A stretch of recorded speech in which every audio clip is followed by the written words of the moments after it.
My name's Alex, and I'm 28 years old. If you'd asked me a month ago, I would have told you that my family was, at worst, mildly dysfunctional. You know, the usual passive-aggressive comments at Thanksgiving. My mom playing favorites with my younger sister Emily, and my dad being blissfully unaware of literally everything. Annoying? Sure. Unbearable? Not really. But then Emily's wedding happened, and I realized something. My family doesn't just have favorites, they have a main character. And spoiler alert, it's not me.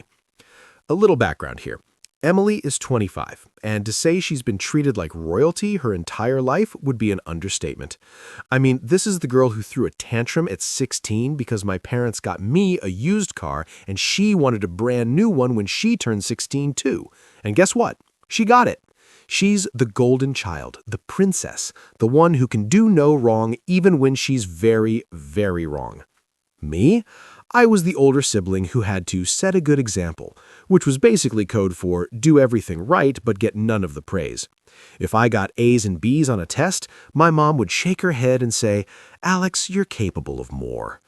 Meanwhile, if Emily passed with a C, it was time to break out the balloons and cake. Anyway, I knew going into Emily's wedding that I wasn't going to be the star of the show. Obviously, it was her wedding, and I was happy to just be a supportive sibling, smile for the pictures, and get through the day without any unnecessary drama. But what I didn't expect, what I couldn't have expected, was how far they would go to make sure I knew exactly where I stood in this family. The warning signs were there early on. First, I found out that I wasn't in the wedding party. Fine, whatever, not everyone includes their siblings as bridesmaids or groomsmen. Then I found out that Emily's childhood best friend, her co-worker, and her fiancé's cousin's girlfriend were in the wedding party. All right, that stung a little, but hey, maybe she just wanted to keep things fresh. Then came the seating chart. Now, I didn't expect to be at the head table, obviously, that's for the couple and their wedding party, but I figured I'd at least be seated with our family, you know? The people I've shared DNA and holidays with my entire life? Nope. When I arrived at the venue and picked up my place card, I noticed something weird. My name wasn't with my parents, my aunts, or my cousins. No, my card wasn't even on the main seating chart at all. I had to ask someone where I was supposed to sit. A wedding planner checked the list and then gave me the tightest, most awkward smile I've ever seen. "Oh, Alex, I'm right here," she pointed. I looked, and that's when I saw it. My seat was not in the grand ballroom where the chandeliers sparkled and the elegantly decorated tables filled the space. It was outside the ballroom, as in the hallway, near the coat rack. At first, I actually laughed. I thought there had to be some mistake, like, oh, maybe they ran out of chairs and needed to move some things around. But no, that was my designated seat. A lonely little table near the entrance, just me and the faint smell of mothballs from people's winter coats. I turned to the wedding planner, still grinning like a fool because my brain refused to process what was happening. "Are you kidding, right?" She looked so uncomfortable. "I'm really sorry, but this is where you've been assigned." Assigned, like a prisoner getting their cell block number. I wasn't even mad yet. I was too busy being confused. Like, was this some kind of prank? Some bizarre wedding tradition I'd never heard of? I needed answers, and I knew exactly who to ask. I found Emily near the bridal suite, basking in the glow of being the bride, surrounded by her friends and our mom, who was busy fawning over her dress. She saw me coming and gave me the fakest smile in the world. "Oh, hey, you made it." I held up my place card. "Yeah, quick question. Why is my seat not in the reception hall?" She blinked, then giggled. Actually giggled. "Oh, that? Yeah, we had to move a few things around last minute." Uh-huh, and I just so happened to be the one who got moved to the hallway? Emily shrugged like it was no big deal. "I mean, yeah, we had to prioritize close family at the main tables." I blinked. I am close family. That's when my mom, who had been pretending not to listen, chimed in with a sugary sweet voice. "Now, Alex, don't make a scene. It's Emily's special day." I'm not making a scene. I'm asking why I'm literally sitting with the coats. And then, oh then, Emily dropped the line that officially made this the worst wedding I've ever attended. "Well, you kind of aren't really immediate family anymore." I stared at her, trying to decipher what that even meant. Excuse me? She shrugged again, adjusting her veil like this conversation was boring her. You moved out years ago. You don't come around that often. And you're not married or anything. It's just different now. I don't even know how to describe the feeling that settled in my chest at that moment. It wasn't just anger. It was something heavier, something colder. I wasn't immediate family anymore because I had the audacity to grow up and live my own life, because I wasn't married. Before I could say anything, another voice cut in, and that's when I saw her, Emily's mother-in-law. I hadn't interacted with her much before that day, but the second she walked up, I knew exactly what kind of person she was. The type who loved drama, fed on it, and lived to stir the pot. She glanced at me, smirking. "Oh, you're Alex. I was wondering who that seat belonged to." I forced a tight smile. "Yep, that's me, the sibling who apparently doesn't count." Emily's MIL chuckled and gave me a once-over, her expression full of mocking sympathy. "Well, you know how weddings are. Only the most important people get the best spots." That's when it clicked. This wasn't just Emily's doing. Her new mother-in-law was enjoying this. And suddenly, everything made sense. This wasn't some seating mistake. This wasn't bad planning. This was intentional. And the moment I realized that, something inside me shifted. I wasn't going to sit through this wedding quietly, and I definitely wasn't going to leave without making a statement. I took a slow, deep breath, my fingers tightening around the place card still in my hand. All right, if this is how they wanted to play it, fine. But they forgot one thing. I grew up with Emily. I knew her secrets. I knew all the little things she said behind people's backs. And most importantly, I knew that she hated her new mother-in-law. Oh, she'd smiled in her face, acted all sweet, but behind closed doors, it was another story. And right now, I had an audience. I turned to Emily's mother-in-law, plastering on my best fake sympathetic expression. "You know, it's funny. Just the other day, Emily was so worried about seating arrangements." Emily, who had been looking at her nails like she was bored, suddenly stiffened, and MIL raised an eyebrow. "Oh?" I nodded, keeping my voice casual. "Yeah, she was stressed. Kept saying she really didn't want certain people sitting too close to the head table." I let the words linger, then leaned in slightly like I was letting her in on a juicy little secret. Something about not wanting her wedding photos ruined by, what was it, Emily? I turned to her, tilting my head. "Oh, right, by someone's tacky dress sense." A hush fell over the little group. MIL's smirk disappeared in an instant. "Excuse me?" Emily's face drained of color. "Alex, but—" I wasn't done. "Oh, and don't forget the bachelorette party," I gasped, smacking my forehead. Silly me, how could I not mention that? I turned back to MIL. "You know, the one where Emily spent half the night complaining about you? Said she was counting down the days until she didn't have to fake nice anymore. Said she was only tolerating you because she didn't want to start her marriage off with drama." That was it. That was the kill shot. MIL's mouth fell open. My mother, who had been standing awkwardly to the side, looked horrified. My dad, who had been completely clueless up until now, actually took a step back, like he wanted to pretend he wasn't part of this. Emily's friends, the bridesmaids, started whispering amongst themselves, sending each other wide-eyed glances. Emily, meanwhile, looked like she was about to burst into flames. Her lips were moving, but no sound was coming out. And then MIL turned on her. "You ungrateful little brat!" I had to bite my tongue to keep from smiling, because, oh, this was about to get good. "You think you can just use me?" MIL's voice was sharp, angry. "After everything I've done for you, the money I put into this wedding, the favors I pulled?" She gestured wildly toward the ballroom, her perfectly manicured nails flashing under the chandelier lights. "And this whole time, you've been running your mouth behind my back?" Emily stammered. I didn't—" MIL turned to my parents. "You knew about this? You raised her to be this kind of snake?" My mother looked like she was going to faint. "Of course not. Emily would never—" "Oh, don't even try," I cut in, shaking my head. "You absolutely knew. You just didn't care." I let out a fake sigh. "I mean, you did raise her to think she's the most important person in the world. Kind of makes sense she'd start treating everyone else like garbage, huh?" Mom's face twisted with anger. "Alex, stop it!" Why? I asked, crossing my arms. Because I'm causing a scene? Huh, funny how that only matters when I'm the one speaking up. Didn't seem to be a problem when Emily literally shoved me out of the reception. By now, people were definitely staring. The whispers had grown louder. Guests were turning their heads, murmuring amongst themselves. Even the groom, who'd been missing this whole time, finally wandered over, his brows furrowed. What's going on? And MIL rounded on him next. What's going on is that your wife is a backstabbing little brat who's been insulting my family this whole time. The groom blinked. Wait, what? MIL jabbed a finger toward Emily, who looked like she wanted the ground to swallow her whole.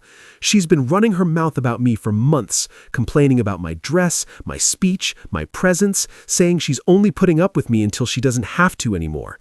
The groom turned to Emily slowly. Did you actually say that? Emily shook her head furiously. No, I mean, well, not like that. And MIL scoffed. Oh, not like that. Oh, please. And here I was thinking you actually cared about this family. And just like that, it was officially a war zone. MIL and Emily were snapping at each other. My mom was trying to calm everyone down, which wasn't working. My dad looked miserable, like he wanted to walk into the ocean. The groom was still just standing there, looking like someone had hit him in the face with a frying pan. Meanwhile, I just stood there watching the destruction unfold, sipping my champagne like I was at a Broadway play. And I'll be honest, it was beautiful. But the best part? The absolute cherry on top? I wasn't done yet.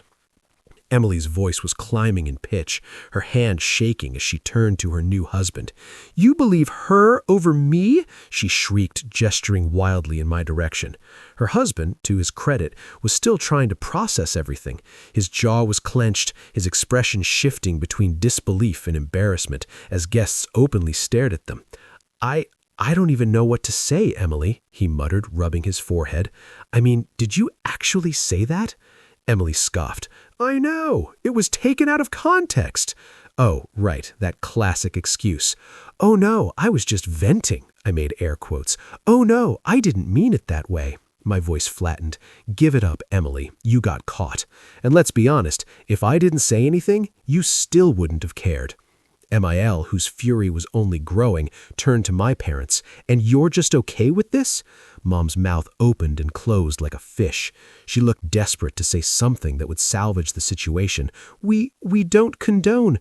Oh, cut it, I said, waving a hand. You absolutely knew she felt this way, and you still let her pretend to be the perfect daughter-in-law. Guess it's all about keeping up appearances, huh? Emily screamed. You're ruining my wedding, Alex. I looked around dramatically. Oh, I'm ruining it? Sorry, didn't realize I was the one treating family members like dirt and talk-trashing the mother of the groom. I turned back to the guests, many of whom were staring with wide eyes. What do you guys think? Who's really to blame here? A few people averted their eyes, not wanting to get involved, but one of the bridesmaids, Emily's own bridesmaid, whispered something to the woman next to her, and that woman, she let out a laugh that only made Emily angrier.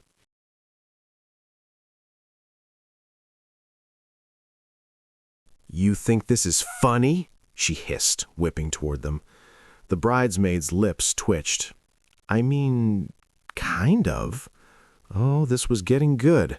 Emily's hands curled into fists. But before she could explode again, I decided to wrap things up. Because, frankly, I was bored. I let out a dramatic sigh, shaking my head. Well, this has been lovely. Really, just a fantastic experience. But I think it's time for me to go. Emily scoffed, throwing up her hands. Fine, go. I grinned. Oh, don't worry. I will. Then I turned toward the gift table, scanning the pile of expensive-looking presents stacked near the front. And there it was. My gift. The one I had spent weeks picking out. The one that had taken actual effort, thought, and more importantly, money. Emily followed my gaze, and her eyes went huge. Alex, no. I strolled over, humming to myself as I plucked the gift from the table. Emily's jaw dropped. Are you seriously taking it back? I gave her a deadpan look. Why would I leave it? Apparently I'm not real family, right? I let out a fake gasp. Oh my God, what if I accidentally contaminated it with my outsider germs? I clutched my chest dramatically. Wouldn't want to taint your precious married life. Emily's face turned a dangerous shade of red. "You're such a child." I shrugged, clutching the box under one arm. "Maybe, but at least I'm not a fake, lying, two-faced bride who pretends to be sweet while talking bad about people behind their backs." I turned toward MIL, whose fury still hadn't subsided. "Hey, MIL, good luck with this one. I give it a year." MIL actually laughed. Emily screeched. I turned on my heel and made my way toward the exit, the tension behind me so thick you could cut it with a knife. Guests were whispering. The music had stopped completely. The atmosphere had completely shifted from celebratory to full-blown disaster. And honestly, I loved it. As I reached the door, I paused, looking back at the chaotic scene behind me. Emily was still arguing with MIL. My parents looked like they wanted to disappear into the floor. The groom was just standing there like he was reconsidering his entire life. And me? I gave a little wave, a smug smile tugging at my lips. "Enjoy your perfect wedding, sis." Then I walked out. I didn't look back. After I walked out of that disaster of a wedding, I didn't need to. I already knew the damage had been done, and honestly, it was more satisfying than I could have imagined.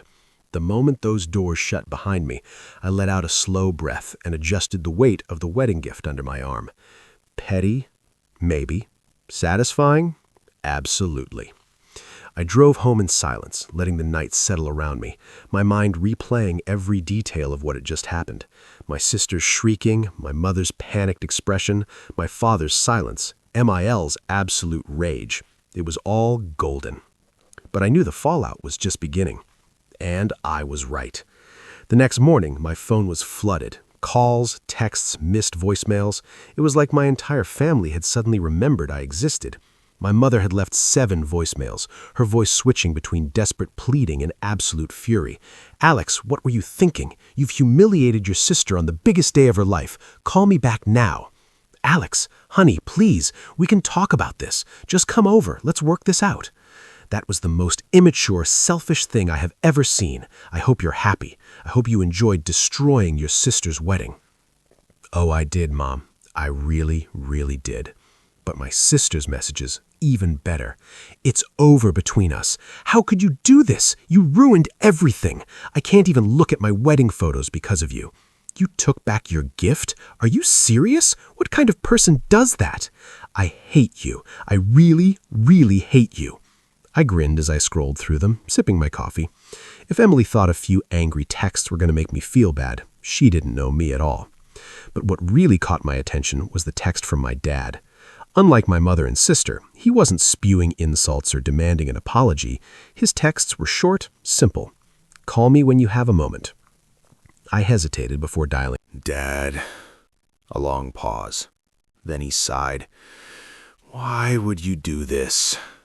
I snorted. Wasn't my fault they lit the fuse. He let out another sigh, and for a moment I thought he was about to scold me, but instead he chuckled, low and almost tired. "Yeah, they kinda did." That caught me off guard. "Wait, you agree with me?"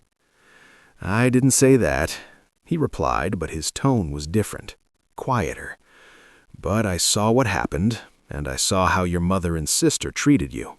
It wasn't right." I leaned back in my chair. "So what, you're the only one not blaming me?" Another pause. "Not the only one." Turns out the wedding didn't just go back to normal after I left. The damage I had done, it had been irreversible. MIL had completely lost it after I exposed Emily.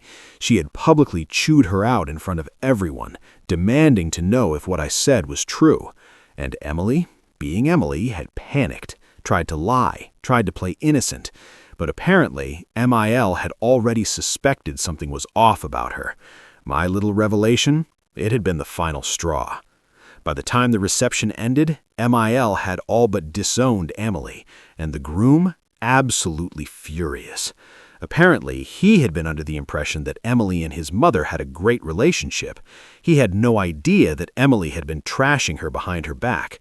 Finding out like that, in front of everyone? Yeah, not great for a brand new marriage. According to my dad, he and Emily had a huge fight that night. A huge one, as in maybe we should rethink this whole marriage levels of huge. And my parents? Oh, they were caught in the middle of it. My mom had tried to do damage control, but MIL wasn't having it. She blamed my mother for raising a spoiled brat and had told her point blank that she didn't want Emily anywhere near her family anymore. Complete and total fallout. So what's the situation now? I asked, genuinely curious. Dad sighed again. Emily is, well, she's not handling it well. I rolled my eyes. Shocker. She's blaming you for everything. She thinks if you hadn't said anything, none of this would have happened. I let out a laugh. Oh, of course she does. God forbid she actually take responsibility for her own actions. Dad was quiet for a moment. Then he said, "She wants you to apologize." I actually choked on my coffee. Apologize? She thinks it's the only way to fix things, he continued. She thinks if you just take the blame, maybe MIL will forgive her and things can go back to normal. I couldn't stop laughing. Yeah, that's not happening. I figured, Dad said. And then, in a lower voice, I don't think you should, anyway. That actually made me pause. Wait, seriously? I told you, Alex, I saw what happened. And honestly, maybe it's about time someone called her out. That meant more to me than I wanted to admit. So what now? I asked. Dad sighed. Your mom is still trying to patch things up with MIL, but I don't think it's going to work. MIL is furious. The groom, he's barely speaking to Emily. And as for Emily, he hesitated, well, she's a mess. Good. I didn't say it out loud, but I wouldn't lie to myself about how I felt. My sister had spent years making me feel like an afterthought, treating me like I wasn't good enough, like I didn't belong. And now she was facing the consequences of her own actions. It was about time. Anyway, Dad continued, I just thought you should know what's going on. Your mother will probably try to call you again. She can try, I said, shrugging. I'm not answering. Dad let out a short laugh. Can't say I blame you. And that was that. It's been a few weeks since the wedding, and honestly, I haven't spoken to my sister since. She still refuses to take responsibility, still blames me for everything, and still expects me to fix it all. But I won't. I don't regret what I did. If anything, I'm proud of it. As for the marriage, well, let's just say that I wouldn't be surprised if it doesn't last. So what do you guys think?